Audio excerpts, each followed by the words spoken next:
जय बोलो देवादिदेव 1008 श्री भगवान महावीर स्वामी की जय जय जय। अहिंसा परमो धर्म की जय जय जय। परम पूज आचार्य गुरुवर श्री विद्यासागर जी महाराज की जय जय जय। परम पूज मुनिवर श्री प्रमाण सागर जी महाराज की जय जय जय। परम पूज मुनिवर श्री अरहय सागर जी महाराज की जय जय जय। हमारे जीवन में कई बार कई तरह के प्रसंग उपस्थित होते हैं। कुछ प्रसंग ऐसे होते हैं जिनमें हमें बड़ा आनंद होता है और हम बड़े इत्मीनान और सुकून के साथ उनका रस लेते हैं। लेकिन जीवन में कई बार ऐसी स्थितियां आती है कि हम कुछ भी समझ नहीं पाते, मन में दुविधा बनी रहती है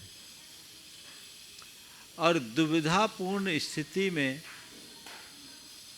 अनेक प्रकार के संकल्प विकल्प उत्पन्न होते रहते हैं और हमारी गाड़ी वहीं जाकर के रुक जाती है। कोई व्यक्ति किसी चौराहे पर खड़े रहे और कभी सोचे इधर जाऊं, कभी सोचे इधर जाऊं, कभी सोचे इधर जाऊं, कभी सोचे इधर जाऊं, तो कहाँ पहुंचेगा? वो चौराहे पर खड़ा व्यक्ति वहीं खड़ा रह जाएगा। सच पूछो तो इस संसार में जीने वाले लोगों की भी दशा ऐसी दिखाई पड़ती है। वे अपने जीवन के संदर्भ में कुछ ठोस निर्णय नहीं ले पाते और ऐसी ही मनोदशा को संशयात्मक मनोदशा के रूप में जाना जाता है।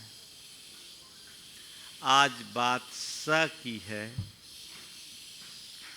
स यानी संशय, संदेह। अपने मन से पूछो तुम्हारी मनस्थिति कैसी है? तुम्हारे मन में मन के किसी कोने में संशय है या नहीं? संशय शब्द बड़ा व्यापक शब्द है और इसे अलग अलग संदर्भों में समझने की जरूरत है। प्रायः जब हम संशय का अर्थ करते हैं तो हमारे सामने संशय का अर्थ आता है डाउट, है ना, शंका हो जाना। ये संशय है नहीं, डाउट मात्र संशय नहीं है। संशय को हमें 4 संदर्भ में देखना है और उन्हीं 4 संदर्भों में मैं आज आप सबसे बात करूंगा। एक संशय है जिसका अर्थ है अश्रद्धा। दूसरा संशय है जिसका अर्थ है अनिश्चय। तीसरा संशय है जिसका अविश्वास, अश्रद्धा, अनिश्चय, अविश्वास और चौथा संशय है जो एक जिज्ञासा की ओर ले जाता है। इन 4 संशयों की परिणति को हम देखें, इसके परिणाम को समझें और फिर हम आगे बढ़ें। पहला है अश्रद्धा। अश्रद्धा जहां होगी वहां कभी प्रेम प्रकट नहीं होगा, वहां शंका होगी, वहां धर्म भी नहीं टिकेगा। जिन लोगों के हृदय में अश्रद्धा होती है किसी के भी प्रति, वो आगे नहीं बढ़ सकते। अपनी आत्मा के प्रति, लोक के प्रति, परलोक के प्रति अश्रद्धा। अपने मन से पूछो तुम्हारे अंदर वो श्रद्धा है या नहीं। यदि तुम्हारे मन में अश्रद्धा बैठी है तो जीवन को कभी आगे नहीं बढ़ा सकेंगे। ना श्रद्धतो ददते मोक्षम। अश्रद्धा को धारण करने वाला व्यक्ति कभी मोक्ष को प्राप्त नहीं कर सकता। मुक्ति की प्राप्ति करना है तो सबसे पहले श्रद्धा को अपने भीतर जन्म दो, और श्रद्धा को जन्म देना है तो संशय को विदा करो। तुम्हारे अंदर श्रद्धान होना चाहिए अपने स्वरूप का। तुम्हारे मन में श्रद्धान होना चाहिए अपनों का। तुम्हारे मन में श्रद्धान होना चाहिए धर्म पर। तुम्हारा श्रद्धान होना चाहिए धर्म के फल पर। अपने मन से पूछो कि तुम्हारे अंदर कितनी श्रद्धा है।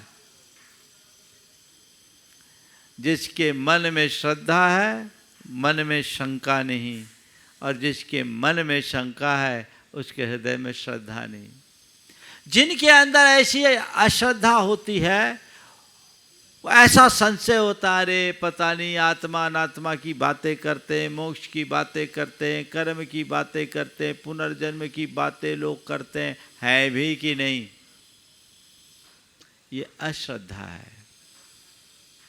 ये अश्रद्धा है जो मनुष्य को दोलायमान बना के रखती है और कुछ कर नहीं पाते। ऐसे लोग नास्तिकता की ओर बढ़ जाते हैं। संत कहते हैं धर्म के क्षेत्र में आगे बढ़ना है तो इस नास्तिकता की ओर धकेलने वाले संशय को हटाओ। कुछ लोग होते हैं जो हर बात में तर्क वितर्क करना चाहते हैं। वो कोई भी बात करो पहले उसका पोस्टमार्टम करना चाहेंगे। हर चीज़ में उनको डाउट दिखेगा, छानबीन करेंगे बहुत ज़्यादा। बिल्कुल ठीक है, तर्क यदि तथ्य से जुड़ा हो तो वो हमारे लिए फायदेमंद है, पर तर्क केवल तर्क के लिए है तो हमारे लिए किसी अर्थ का नहीं है। हमने अपने जीवन में बहुत सारी चीज़ें हैं जिसको केवल श्रद्धा से स्वीकारा है, जिसमें कोई तर्क नहीं लगाया गया। एक बच्चे को किसी ने कह दिया ये तुम्हारे पिताजी हैं, तो बचपन से उसने उन्हें पिताजी स्वीकार लिया। ये तुम्हारी माँ है तो उसने स्वीकार लिया कि ये मेरी माँ है। कभी ये सोचते कि अपने पिता का डीएनए टेस्ट कराएं? दुनिया में कभी होता है क्या? हमने श्रद्धा से स्वीकारा और वो श्रद्धा से ही स्वीकार है। यदि कोई व्यक्ति इसमें सोचे कि क्या स्थिति है, थोड़ा जांच छानबीन करें, तो समाप्त ही हो जाएगा, समाप्त ही होगा। वो कुछ नहीं कर पाएगा, जीवन का रस समाप्त हो जाएगा, मजा खंडित हो जाएगा, कुछ भी हासिल नहीं होगा। माँ ने भोजन परोसा, श्रद्धा से भोजन करते हो कि डाउट से, संशय से? माँ ने भोजन परोसा है तो जो भी परोसा है वो सीधे खाना है। हाँ, कदाचित थोड़ा बहुत शंका आए भी तो इतना पूछ लेगा, माँ दाल में नमक है कि नहीं, इतना चलेगा। ये तथ्य से जुड़ा तर्क है, प्रश्न है। लेकिन यदि कोई अपनी माँ से कहे या पत्नी से कहे दाल में जहर तो नहीं है, तो इसको हम क्या कहेंगे? दाल में जहर हो या नहीं, वातावरण में जहर जरूर हो जाएगा। संबंध तार तार हो जाएंगे। तो तर्क को तथ्य से जोड़ करके चलो। जहां श्रद्धा होगी वहां तर्क तुम्हें तथ्य से जोड़ेगा, और जहां श्रद्धा नहीं है वो तर्क तुम्हें अध बीच में लगा के रखेगा, मैं क्या करूं क्या नहीं करूं। वो डावाडोल स्थिति बनेगी। बहुत लोगों की डावाडोल स्थिति होती है, वो अश्रद्धा की ओर खिंच जाता है। हमें अश्रद्धा से श्रद्धा की ओर लौटना है। जन्म जन्मांतरों का संस्कार हमारे साथ ऐसा जुड़ा है। तो जैसे हम जब से होश संभाले अपने माँ बाप को श्रद्धा से स्वीकारे, तो वैसे ही अपने भीतर की आत्मा को भी श्रद्धा के साथ स्वीकार करो, परमात्मा को भी श्रद्धा के साथ स्वीकार करो, लोक को भी पर श्रद्धा के साथ स्वीकार करो और परलोक को भी श्रद्धा के साथ स्वीकार करो। ज़्यादा तर्क अच्छी बात नहीं है और कभी कभी तर्कना बड़ी खतरनाक बन जाती है।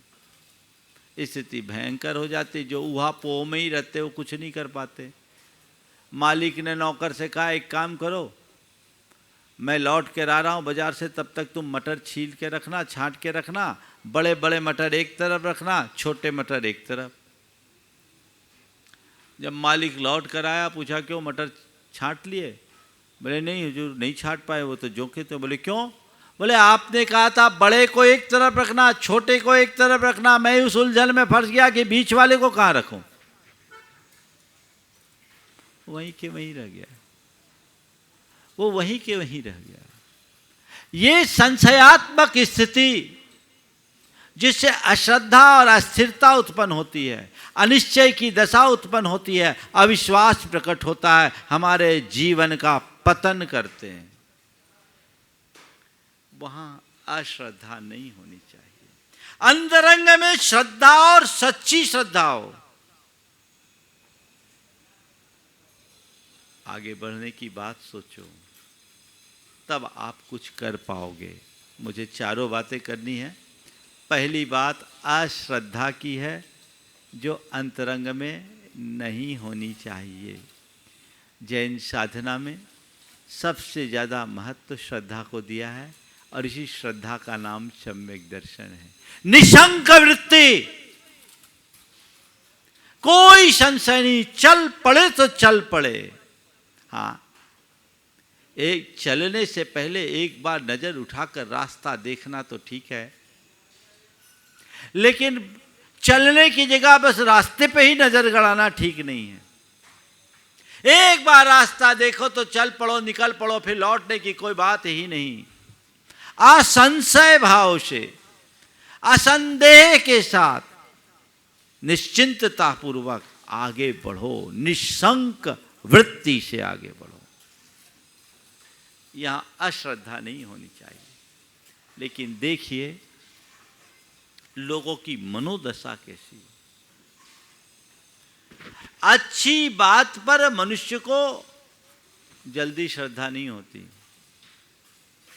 और बुरी बात पर तुरंत श्रद्धा हो जाती है।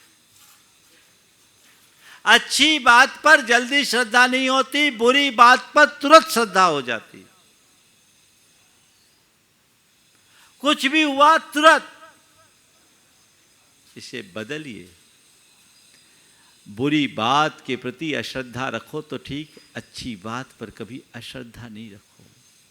उसे तुरंत स्वीकार करो और अंगीकार करके आगे बढ़ने की कोशिश करो। दूसरी स्थिति है अनिश्चय की, इनडिसीजन। डाउट होना अलग बात, डिसीजन है नहीं लेना। और देखिए डाउट से अभी मैं अपनी बात को आगे बढ़ाऊं, इनडिसीजन जैसे है, अनिर्णय, ये भी संशय वाले हैं। कई लोग पूरी जिंदगी बिता देते हैं पर अपने जीवन के बारे में कोई निर्णय नहीं ले पाते। तुमने दुनिया के विषय में जो भी निर्णय लेना हुआ वो तुमने समय समय पर ले लिया। तुम्हें विवाह करना था, विवाह करने का निर्णय ले लिए। तुम्हें बच्चे पैदा करना था, बच्चे पैदा करने का निर्णय ले लिया। तुम्हें व्यापार करना था, व्यापार करने का निर्णय ले लिया। तुम्हें परिवार बसाना था, परिवार बसाने का निर्णय ले लिया। तुम्हें घर बनाना था, घर बनाने का निर्णय तुमने ले लिया। दुनियादारी के संदर्भ में तुम्हें जो कुछ भी निर्णय लेना था वह सब ले लिया। पर भैया अपने आत्मा के हित के विषय में अभी तक निर्णय क्यों नहीं है? क्या अनिर्णय है? आगे बढ़ूंगा, बढ़ना तो है अब बढ़ना है देखता हूँ, बढ़ूंगा, करना है देखता हूँ, करूं ना करूं, ये दुविधा, ये क्या है? अनिश्चय है ना। अपने मन को पलट करके देखो, लौकिक कार्यों में तुम्हारा निश्चय पक्का होता है, पर परमार्थ क्षेत्र में तुम क्यों पिछड़ते हो? ये कहीं ना कहीं तुम्हारी श्रद्धा की दुर्बलता का प्रमाण है, द्योतक है। यदि तुम्हारी श्रद्धा प्रबल होगी तो जो निश्चय करना है वो निश्चय कर लोगे। न केवल निश्चय करोगे अपितु अपने निश्चय पर अटल भी रहोगे। निश्चय पर अटल, जो करना है सो करना है, करना ही नहीं करके रहना है। अपने कल्याण के क्षेत्र में ऐसी क्षमता विकसित कीजिए। कई लोग डामाडोल, इधर की उधर, कोई निर्णय नहीं। और कईयों का तो ऐसे ही होता, बातें खूब करते करते कुछ नहीं। एक आदमी रेलवे लाइन के पास, रेलवे फाटक था, वहाँ खड़ा था काफ़ी देर से। वहाँ के गेटमैन से पूछता है, भैया ये गाड़ी कितने बजे जाती है? बोला इतने बजे। बोले राजधानी कितने बजे जाती है? इतने बजे। दुरंतो कितने बजे क्रॉस होती है? इतने बजे। बोला शताब्दी कितने बजे होती? बोले इतने बजे। बोले स्वर्ण यात्रा कितने बजे होती? बोले इतने बजे। जितनी ट्रेनें उधर से गुजरती थी उसने एक एक के नाम पूछ लिए। बोले ये ट्रेन कब पास होती है, ये ट्रेन कब पास होती है, ये ट्रेन कब पास होती है। 20 ट्रेनों के नाम उसने पूछे, उसने सबका समय बता दिया। आखिरी में उसने पूछा, भैया आप इतनी सारे ट्रेनों के बारे में पूछ रहे हो, आपको जाना कहाँ है? आपको जाना कहाँ है? बोला कुछ नहीं, मुझे तो लाइन पार करना है। लाइन पार करना है और ट्रेनों के नाम गिना रहे हो, क्या करोगे? ऐसे लोगों की भरमार है, वो अपने जीवन को बर्बाद कर डालेंगे। कई लोगों का पूरा जीवन व्यतीत हो जाता है पर कुछ कर नहीं पाते। बस करूं कि नहीं करूं, करूं कि नहीं करूं, करूं कि नहीं करूं, देऊं कि नहीं दूं, बोलूं कि नहीं बोलूं, यही चलता है ना। ये क्या है? ये संशय है, अनिर्णय, अनिश्चय। ये संशय का एक दूसरा रूप है। तीसरा रूप संशय यानी शक, संदेह, अविश्वास। कुछ लोग हैं जिनको किसी पर विश्वास नहीं होता, हर किसी को संदेह की दृष्टि से देखेंगे। उन्हें हर कोई चोर दिखता है, हर कोई बेईमान दिखता है, हर कोई धूर्त दिखता है, हर कोई दगाबाज दिखता है, हर कोई मक्कार दिखता है। उनके मन में एक ऐसी बीमारी हो जाती है, ऐसा व्यक्ति खुद से परेशान होता है क्योंकि वो अंदर ही अंदर घबराता है। किसी पर भरोसा नहीं, न व्यक्ति पर भरोसा, न वस्तु पर भरोसा, न समय पर भरोसा, न परिस्थितियों पर भरोसा। सबके प्रति संदेह होता है। कई लोगों को ये एक बीमारी है। ऐसे लोगों को मनोचिकित्सकों से परामर्श लेना चाहिए। ये बहुत भयानक हो जाती है। और जो शक की बीमारी होती है उसमें तो बड़ा विचित्र हाल हो जाता है, एकदम पागल ही हो जाते हैं लोग। ये संशय है, ये संदेह, ये कीड़ा है जो खराब कर देता है। और चौथा है संशय का रूप, वो है प्रश्न, वो एक जिज्ञासा, जो एक अच्छा रूप है, उपयोगी रूप है। दर्शन की उत्पत्ति ही इस जिज्ञासा से हुई, अथा तो ब्रह्म जिज्ञासा। तुम्हारे मन में कुछ जानने की इच्छा है, ये एक डाउट है, एक संशय है, लेकिन वो जिज्ञासा तुम्हें समाधान के लिए प्रेरित करेगी। मनुष्य के मन में यदि प्रश्न नहीं उठे होते तो दुनिया इतनी आगे नहीं बढ़ी होती। लोकोत्तर, जब तक अंदर प्रश्न नहीं तो उत्तर नहीं, मन में शंका नहीं तो समाधान भी नहीं। यह जिज्ञासा है और कुछ जानने की इच्छा है, ये होना चाहिए। हमारे गणधरों ने भी तीर्थंकरों के चरणों में जाकर जब अपने मन की शंका प्रकट की तो भगवान का तत्वोपदेश हम सबके लिए मिला, जो आज सारी धरती का समाधान बन गया। ये कहीं बुरी बात नहीं है अगर हमारे मन में जिज्ञासा हो, जानने की इच्छा हो और ऐसा कोई प्रश्न उठे जिसके लिए हम समाधान खोजने के लिए तत्पर हों, कोई बुराई नहीं। लेकिन आगे की 3 की जो बात मैंने की वो बहुत भयानक है और ऐसे संशयालुओं के लिए श्री कृष्ण ने भगवत गीता में कहा, अज्ञा अश्रद्धानस्य संशयात्मा विनश्यति, लोकोयम नास्ति न परम न सुखम संशयात्मनः। अज्ञानी और अश्रद्धालु तो पापी हैं ही, लेकिन उनसे भी भयानक संशयात्मा है। संशयात्मा विनश्यति, जिसका मन संशय से भरा हुआ है उसका विनाश हो जाता है। लोकोयम नास्ति, उसका ये लोक भी नहीं है, न परम न परलोक, न सुखम संशयात्मनः। संशयालु व्यक्ति को कहीं सुख नहीं है। इधर से भी गया उधर से भी गया, उसकी स्थिति बड़ी डावाडोल होती है, भयानक होती है, उसका जीवन ही विनष्ट हो जाता है। क्यों? उसके मन में अश्रद्धा है, उसके मन में अनिर्णय है, उसके मन में अविश्वास है।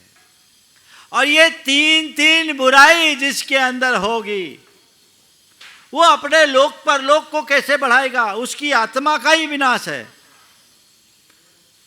सच्चे अर्थों में देखा जाए तो आत्मा का विनाश नहीं होता, पर संशय आत्मा का विनाश हो जाता है।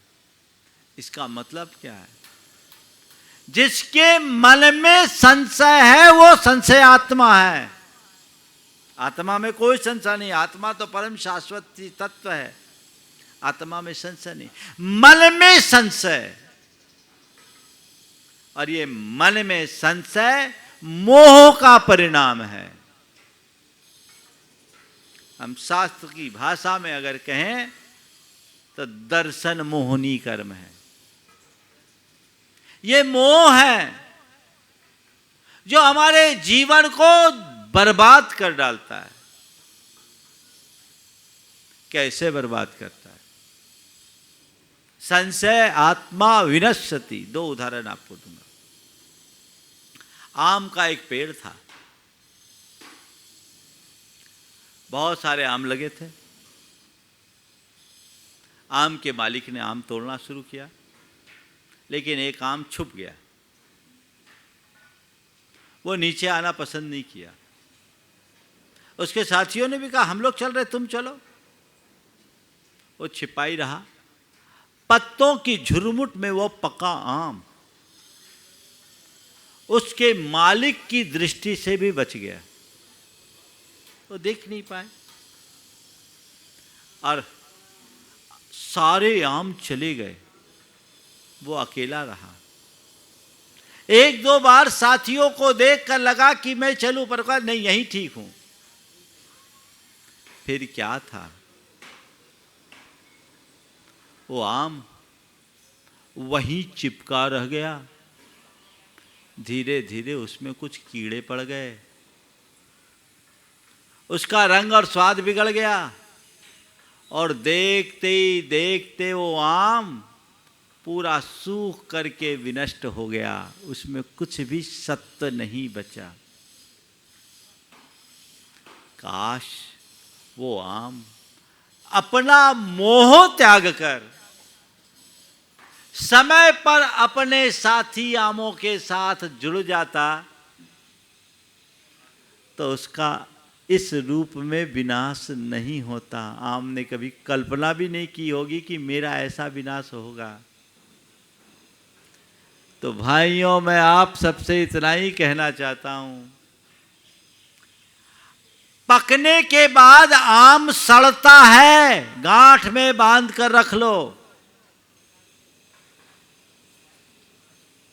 क्या कह रहा हूं?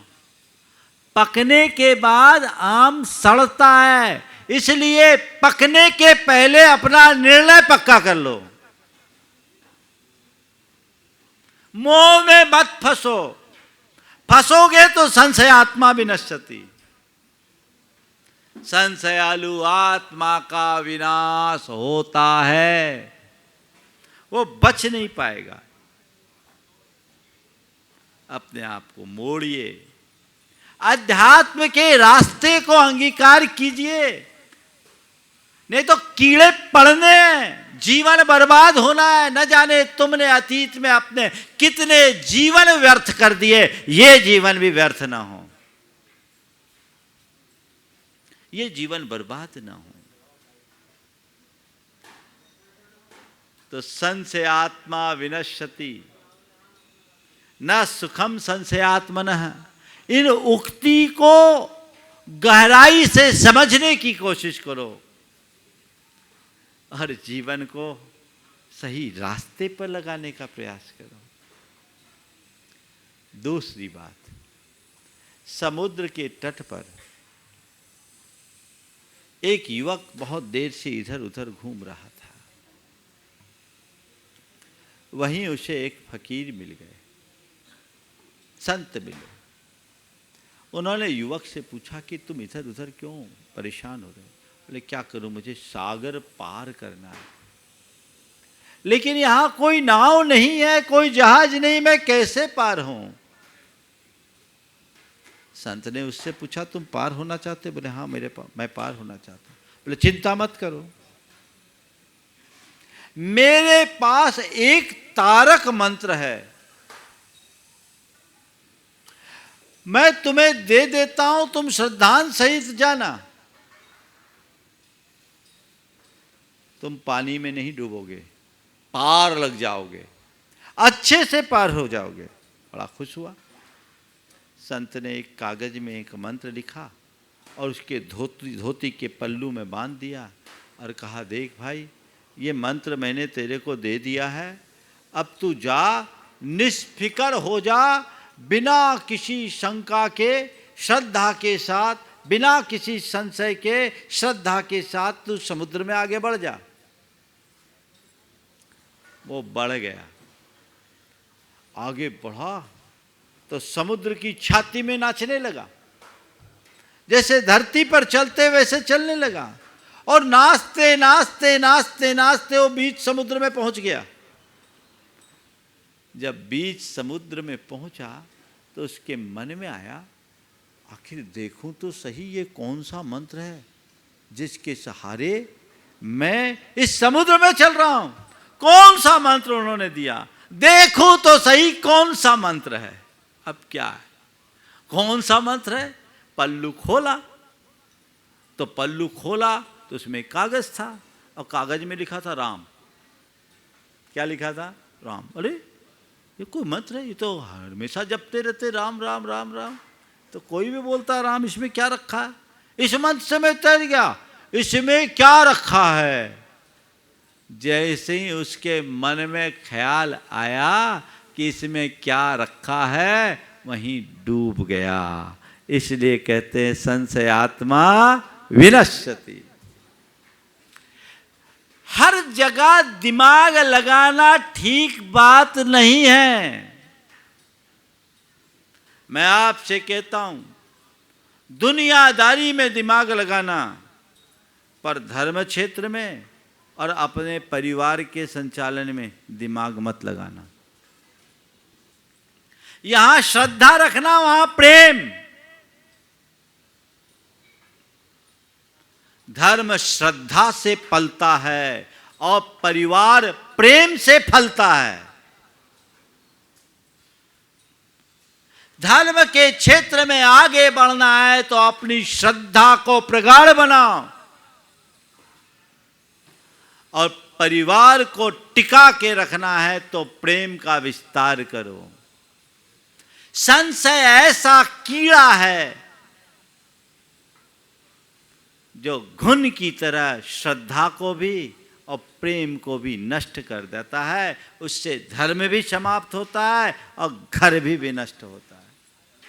दोनों जगह अपने आप को बचा के रखना है, और जो बचा करके रखने में समर्थ होता है वही अपने जीवन को ऊंचा उठा पाता है। इसलिए ज़्यादा दुविधा, ज़्यादा संशय, ज़्यादा संदेह अपने अंदर हावी मत होने दो। तत्वज्ञानी बनो, नहीं तो बड़ा गड़बड़ होगा। इससे अपने आप को एकदम बचा करके रखने की चेष्टा करनी चाहिए। मेरा जो स्वरूप है वो मैं हूँ। कई लोग हैं जिनकी पूरी जिंदगी संशय में बीत जाती। एक आदमी था, घोर नास्तिक, दार्शनिक था और नास्तिक था। उसने लिख रखा था गॉड इज नोवेयर, भगवान कहीं नहीं, भगवान कहीं नहीं। उसको ये था पक्का, ये सब फालतू की बातें, डाउट था उससे। जब वो मरणासन था, उसका एक साहित्यकार मित्र था, वो उससे मिलने गया। देखा कि अभी भी वो लिख रखा है गॉड इज नोवेयर।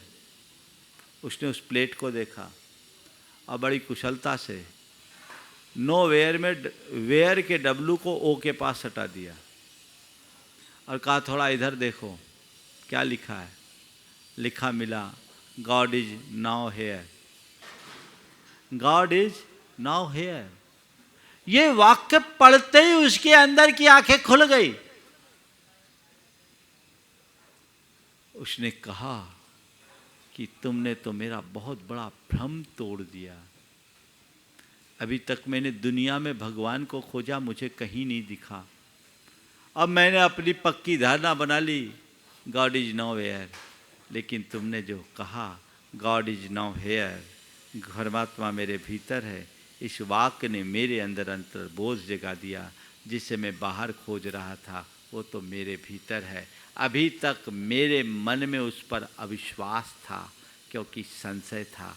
आज संशय का निवारण हो गया, विश्वास जम गया, जीवन धन्य हो गया। तो मन के संशय को दूर करो। परमार्थ के क्षेत्र में अश्रद्धा मत करो और परमार्थ के क्षेत्र में अनिश्चय मत होने दो। जो करना है कर लो। लौकिक क्षेत्र में हर किसी पर भरोसा भले मत करो, पर सब किसी पर संशय भी मत करो। विश्वास तो रखना ही पड़ेगा। एक साथ विश्वास नहीं, लेकिन धीरे धीरे थोड़ा थोड़ा तो भरोसा करना ही पड़ेगा। बिना भरोसे के कुछ नहीं होता। और आप लोगों की दशा देखो कैसा हो। आप लोग कईयों पर तो आंख मूंद के भरोसा करते हैं जहाँ खतरा भी है, और जहाँ भरोसा करना होता है वहाँ दिमाग लगाते हैं। देखो, आपके पास, आप गुरुओं के पास जाते हैं, गुरुजनों के पास जाओ, गुरुजन आपको कुछ कहे तो आप तुरंत स्वीकार लेते हैं क्या? महाराज जी सोच लेंगे, आपने कहा है सोचेंगे, कोशिश करेंगे। वहाँ आप 10 प्रकार के सवाल करते हो, टालते हो, होता है। और जब कभी नाई के यहाँ अपनी हजामत बनाने जाते हो, नाई कहता थोड़ी सी गर्दन नीचे करो, आप तुरंत झुका देते हो। बोलो, कहते हो थोड़ा देख के झुकाएंगे, जबकि उसके हाथ में उस्तरा है भयानक वाला। वो तुम्हारी गर्दन पर चला भी सकता है, लेकिन तुम्हें 90 पर विश्वास है, गुरुओं पर विश्वास नहीं, धर्म पर विश्वास नहीं, तो हाल क्या होगा? हाल बेहाल होना है। सही समझ की वृत्ति जगने से सब कुछ होता है। बंधुओं, 2 प्रसंग आज आप सबके बीच बताया गया। कल के दिन गुणायतन के लिए एक बड़ा दिन है।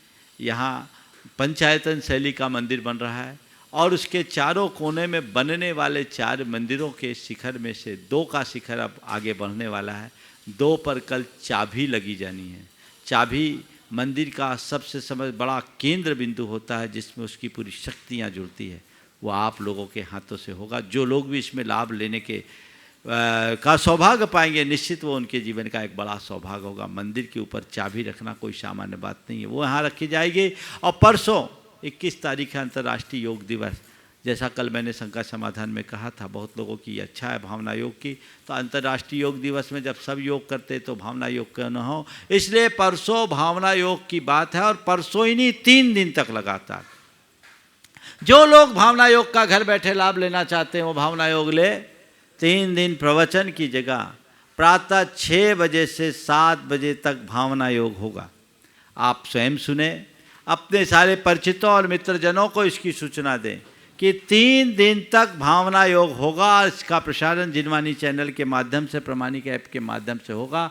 आप अपनी दिनचर्या को व्यवस्थित करें। और 6 से 7 मैंने इसलिए कहा, खाने पीने नाश्ता पानी के बाद भावना योग में मजा नहीं, तो आप थोड़ा जल्दी उठें, अपनी दिनचर्या को व्यवस्थित करें और 3 दिन तक भावना योग का ऐसा लाभ लें जिससे फिर आप नियमित उसे कर सके। जो लोग भी अपने तन को स्वस्थ, मन को मस्त और अपनी चेतना को पवित्र बनाना चाहते हैं, भावना योग के परिणामों से जानना चाहते हैं, वो 3 दिन भावना योग करें, जिसमें मैं भावना योग के संदर्भ में जो उपयोगी बातें वो भी बताऊंगा। और लगभग 40 मिनट का 3 दिन तक भावना योग होगा। आप उसका लाभ लेंगे और अपने जीवन के क्रम को आगे बढ़ा सकेंगे। इसी शुभ भाव के साथ यहीं पर विराम। बोलिए परम पूज्य आचार्य गुरुवर श्री विद्यासागर जी महाराज की।